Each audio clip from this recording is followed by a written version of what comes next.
வந்துரு. நீ ஒன்றும் பயப்படாதம்மா, ஒன்றும் ஆகல. இதெல்லாம் மனசுல வச்சுக்காத என்ன. என் கூட அம்மாவும் வந்திருக்கா. ஆனா இங்க சூழ்நிலை எப்படி இருக்குமோ என்னவோன்னு உங்க அம்மாவை வேதவல்லி வீட்டிலேயே விட்டுட்டு வந்திருக்கேன். நம்ம வீட்டுக்கு போலாமா?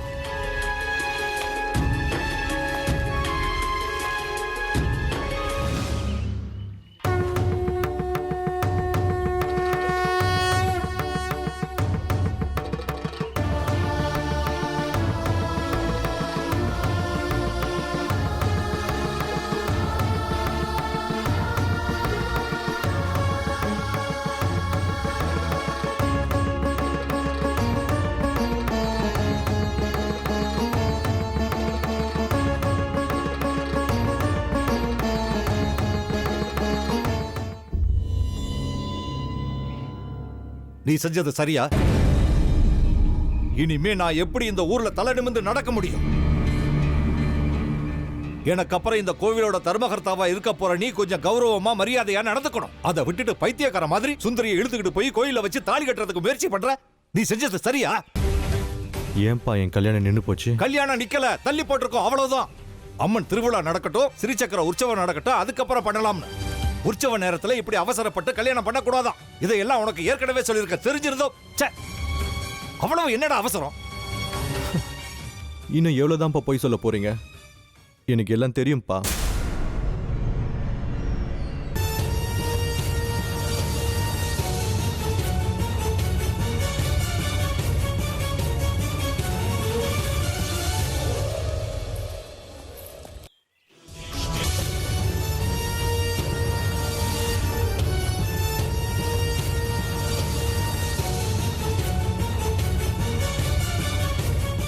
என்ன தெரியும் உனக்கு? என்னோட கல்யாணம் தள்ளி போடல, ரத்து பண்ணிருக்கீங்க. எதுக்குப்பா?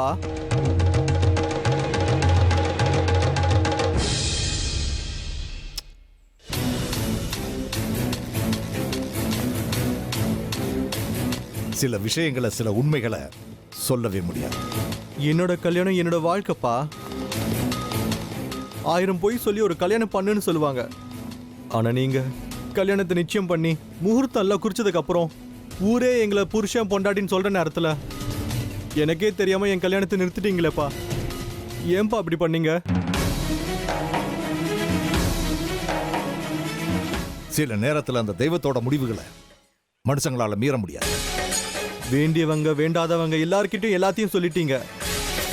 எனக்கு மனைவியா ஆக போறவளுக்கு கூட உண்மை என்னன்னு தெரியும்பா. அந்த பங்காரிக்கு கூட உண்மை என்னன்னு தெரியும். ஆனா எனக்கு மட்டும் உண்மை தெரியாம போச்சு. சாக போற விஷயம்.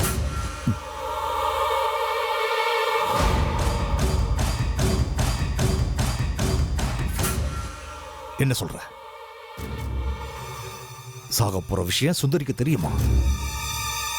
அந்த செருப்பு கடைக்காரனுக்கு கூட தெரிஞ்சிடுச்சுங்கும் போது இந்த ஊருக்கே தெரிஞ்சிருக்கணுமே. அதான்ப்பா நானும் சொல்றேன். எல்லாம் முடிஞ்சு போச்சு. இனி எதுவுமே மிச்சம் இல்லை. இனி இதுக்கு மேல என்கிட்ட எந்த ஒரு உண்மையை மறைக்க கூடாது. சாக போறவனுக்கு தவிர வேற எல்லாருக்கும் உண்மை தெரிஞ்சிருக்குப்பா. நான் சாக போற விஷயம்.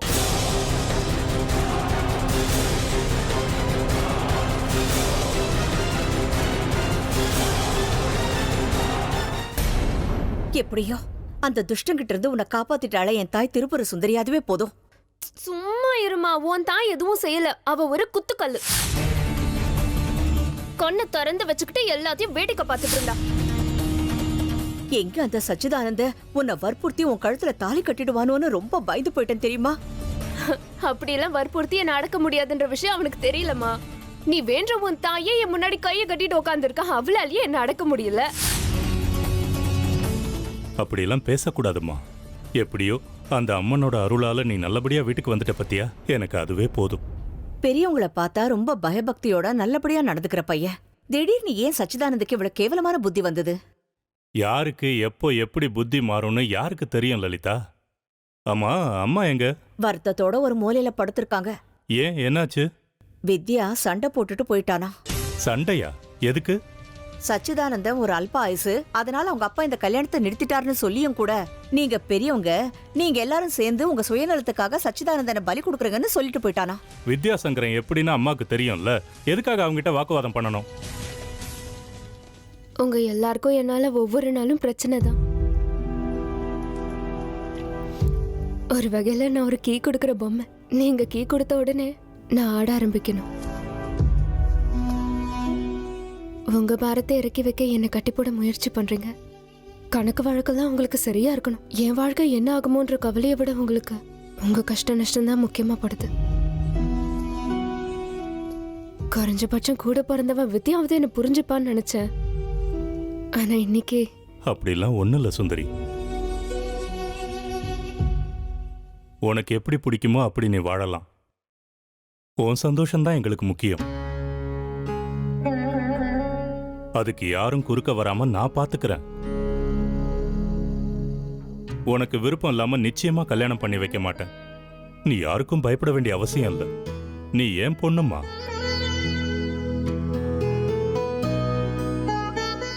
இன்னைக்கு வித்யாசங்கரம் வரட்டும், அவனுக்கு நான் சொல்லி புரிய வைக்கிறேன்.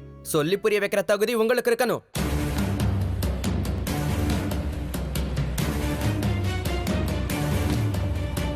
வாய மூடுறா. மதிப்பிற்குரிய அம்மா அவர்களே, நீங்க எடுக்கிற முடிவெல்லாத்தையும் நான் வேடிக்கை பார்த்துட்டு இருக்கணுமா? மாட்டேன். நான் சும்மா இருக்க மாட்டேன். எதுக்காக சும்மா இருக்கணும்? நான் இந்த வீட்டு புள்ள, நாளைக்கு இந்த குடும்பத்தை காப்பாத்த போறவன். நான் ஏன் சும்மா இருக்கணும்? குடும்ப தலைவன் பேசுற அளவுக்கு நீ பெரிய மனுஷன் ஆயிட்டியாடா. கண்ணு முன்னாடி அநியாயம் நடக்கும்போது ஒரு குடும்ப தலைவன் தான் வந்து பேசணும். உங்களுடைய சுயநலத்துக்கு பாவம் அந்த சச்சிதானந்த பலியாகணுமா? உங்க சுயநலத்துக்கு எல்லாரையும் பலி கொடுப்பீங்களா? உங்க பொண்ண கூடவா? வித்யா, இனி எதுவும் பேசாத. நான் இன்னும் பேசுவேன். சுந்தரிய கூட பலி கொடுக்கறீங்களே, அசிங்கமா இருக்கு எனக்கு. சுந்தரி, உன் கல்யாண விஷயத்துல இவங்க எல்லாரும் சேர்ந்து விளையாடுறாங்க. அதை புரிஞ்சுக்கிட்டா உனக்கு நல்லது சுந்தரி. சுந்தரி கல்யாண விஷயத்துல நாங்க எங்கடா விளையாடுறோம்? விளையாடல? நிஜமா நீங்க விளையாடல? சச்சிதானந்தனுக்கு அல்பாயுசன் போய் சொல்லி இந்த கல்யாணத்தை நிறுத்திருக்கீங்க.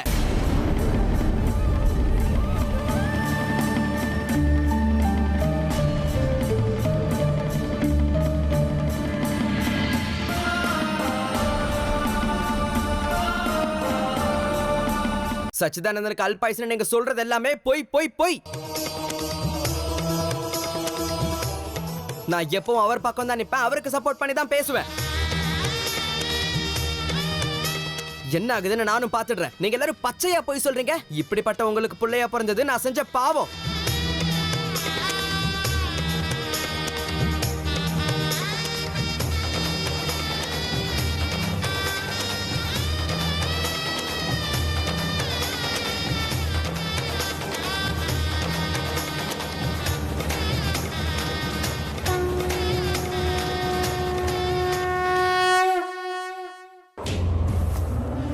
நீ சாக போறியா?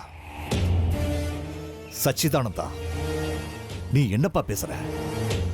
அப்பா, நான் அல்பாயுஸ் தானப்பா. அதனால தானே சுந்தரியோட வாழ்க்கை கெட்டு போக கூடாதுன்னு கல்யாணத்தை நிறுத்திட்டீங்க.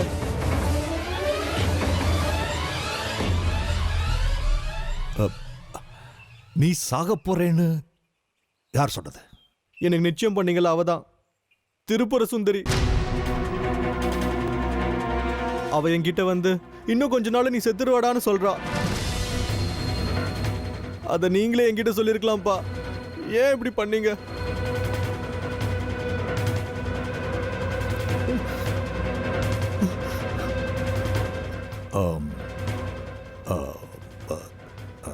அது அது சொல்லுங்கப்பா. நாள் பாயசா உற்சவத்தன்னைக்கு நான் செத்துருவேனா? ஸ்ரீ சக்கரத்தை பாக்குறதுக்கு முன்னாடி நான் செத்துருவேனப்பா. சொல்லுங்கப்பா.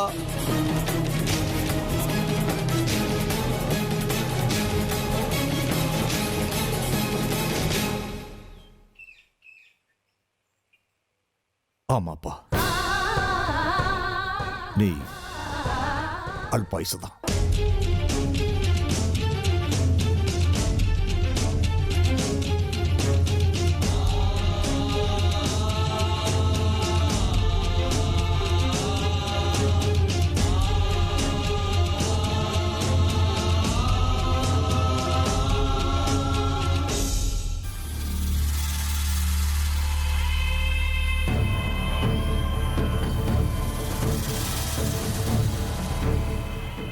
இது ஆண்டவனோட முடிவுப்பா. இன்னும் கொஞ்ச நாளைக்கு தாண்டி வாழ போறேன். உன்னோட மரணத்தால இன்னொருத்தரோட வாழ்க்கை பாழாக கூடாதுல்ல. இந்த கசப்பான உண்மையை உன்கிட்ட சொல்றதுக்கு எனக்கு தைரியம் இல்லை. கல்யாணம் நின்னு போன விஷயத்தையே உன்னால தாங்க முடியல. நான் ஒரு உண்மையை சொல்லட்டா? அதை தாங்கிக்கிற சக்தி உனக்கு இல்லைன்னு எனக்கு தெரியும். எப்படியாவது சமாளிக்கிறதுக்கு நான் எவ்வளவோ முயற்சி பண்ணி பார்த்தேன். ஆனா என்னோட முயற்சி பலன் கொடுக்கலப்பா. தயவு செஞ்சு உன்னோட இந்த அப்பனை மன்னிச்சிடுப்பா.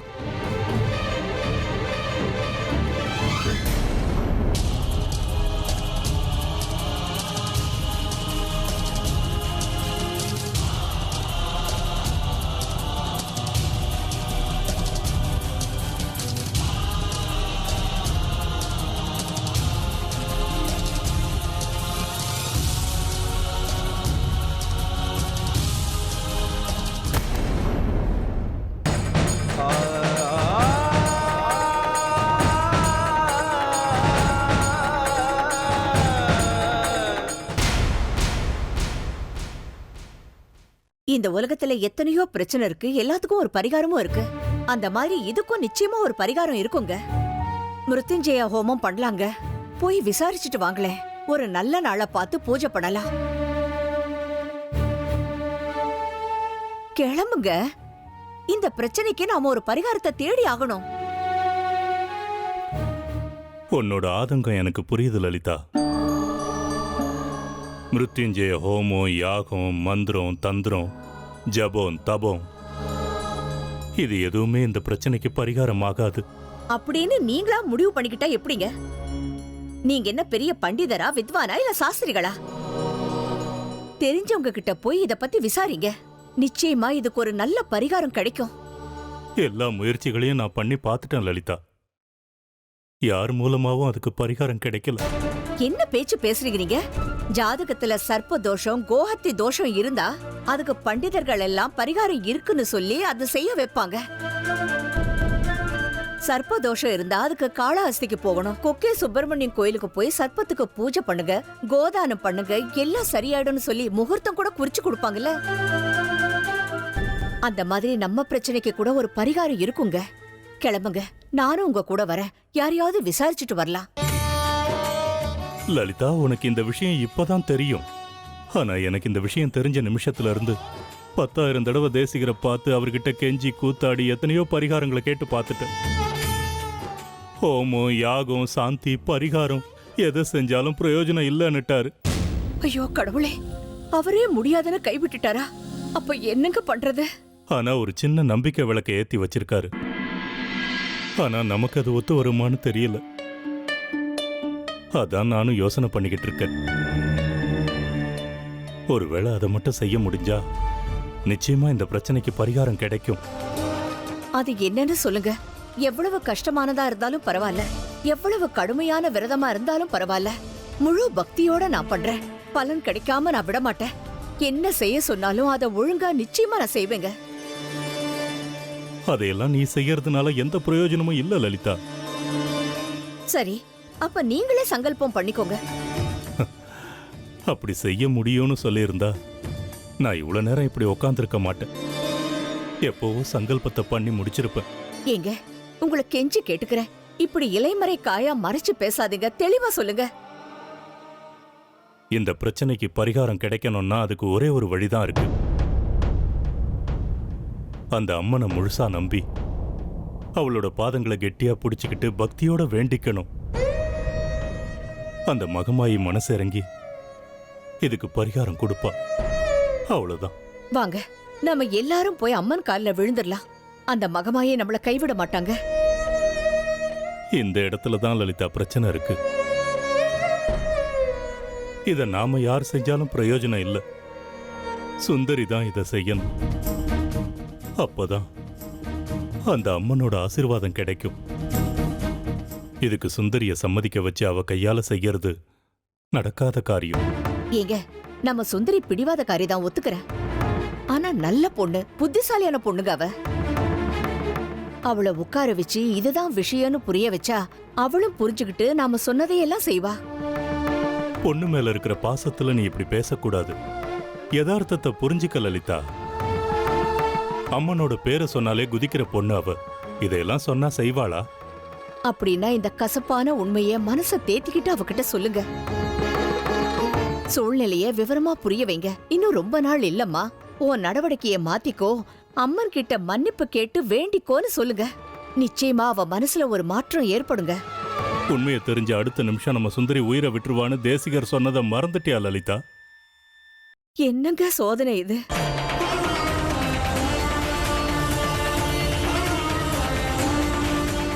அம்மா, இந்த பிரச்சனைக்கு நீதாம்மா பரிகாரம் காட்டணும்.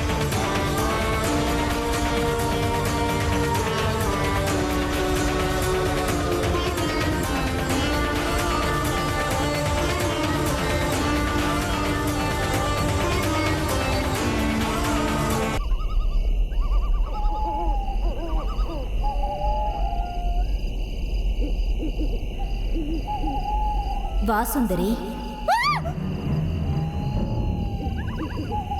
வா சுந்தரி, சுந்தரி வா, வாமா, வா சுந்தரி. பயத்துக்கே பயத்தை உண்டாக்குறவ நீ. உனக்கு பயமா இருக்கா? யாரு நீ? நீ எனக்கு வாக்கு கொடுத்துருக்க, ஞாபகம் இருக்கா? ஞாபகம் வச்சுக்கிட்டு அதை நீ நிறைவேற்ற வேண்டாமா?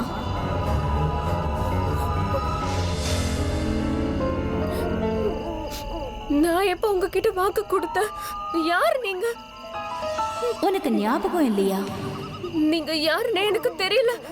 பரவாயில்ல விடு, உனக்கு நானே ஞாபகப்படுத்துறேன். சச்சிக்கும் உனக்கும் கல்யாணம் நடக்காம உன்னை காப்பாத்துனா நான் சொன்னதை நீ செய்யணும்னு உன்கிட்ட சொன்னப்போ நீ சரின்னு சொன்னல, ஞாபகம் இருக்கா? ஸ்ரீமதி அம்மாவே அதை பத்தி மறந்துட்டாங்க. நீங்க அதை பத்தி கேக்குறீங்க? சரி, நீ சொல்ற மாதிரியே வச்சுக்கலாம். ஸ்ரீமதி அம்மாவுக்கு நீ வாக்கு கொடுத்ததுக்கு அப்புறம் அதை நீயா தானே முன் வந்து நிறைவேற்றணும். அது உன்னோட கடமை இல்லையா?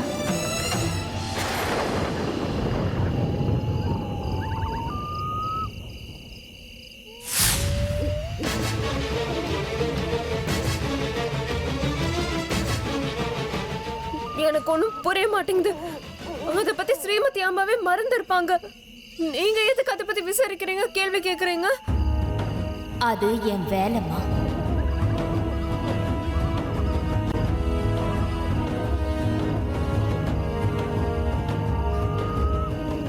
அது எப்படி உங்க வேலையாகும்னு சொல்லுங்க. நானே அது என்னோட வேலைன்னு சொல்றேன்ல. உனக்கு இப்போ ஒரு உண்மை தெரிஞ்சாகணும். என்ன அது சொல்லுங்க. நீங்க எதை பத்தி பேசுறீங்க? முதல்ல நீங்க யாருன்னு சொல்லுங்க. நான் உன்னோட தாய். உன்னை பாதுகாக்கிறவ. இதுதான் உண்மை. உனக்காக ஒரு கடமை காத்துக்கிட்டு இருக்கு. ஞாபகப்படுத்திக்கோ, ஞாபகப்படுத்திக்கோ. உனக்கு ஒரு பெரிய உண்மை புரிஞ்சாகணும். உனக்கு ஞாபகம் இல்லையா சுந்தரி? உனக்கு ஒரு பெரிய உண்மை புரிஞ்சாகணும். உனக்கு ஞாபகம் இல்லையா சுந்தரி? ஞாபகம் இல்லையா?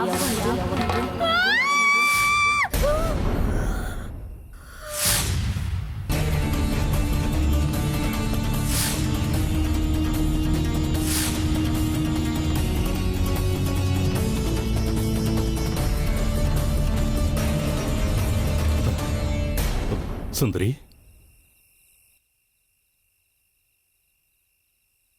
சுந்தரி, சுந்தரி, என்னாச்சு? ஒன்னும் இல்லப்பா, கனவு வந்துச்சு. ஏன் அலறி அடிச்சுக்கிட்டு எழுந்த? அவதான் என் கனவுல வந்து பயமுறுத்திருப்பா. கனவுலயும் உனக்கு யார் மேலமா இந்த அளவுக்கு கோவம்? வேற யாரு? அதான் அங்க இருக்காளே உங்க ராட்சசி மகமாயி. ஐயோ, என்னம்மா நீ? மகமாயி ராட்சசியா உனக்கு? அந்த மகமாயி உன் கனவுல வந்தா அத கெட்ட கனவுங்கிறியா? அப்படிலாம் சொல்லக்கூடாதும்மா. அந்த மகமாயி கனவுல வந்தா நல்லது நடக்கும். அப்படி என்ன நல்லது செஞ்சுட்டா? அவ ஒரு சுயநலக்காரி, அவளை பத்தி மட்டும்தான் யோசிப்பா. என்னம்மா பேசுற நீ? அம்மன் உன் கனவுல ஏதாவது சொன்னாளா?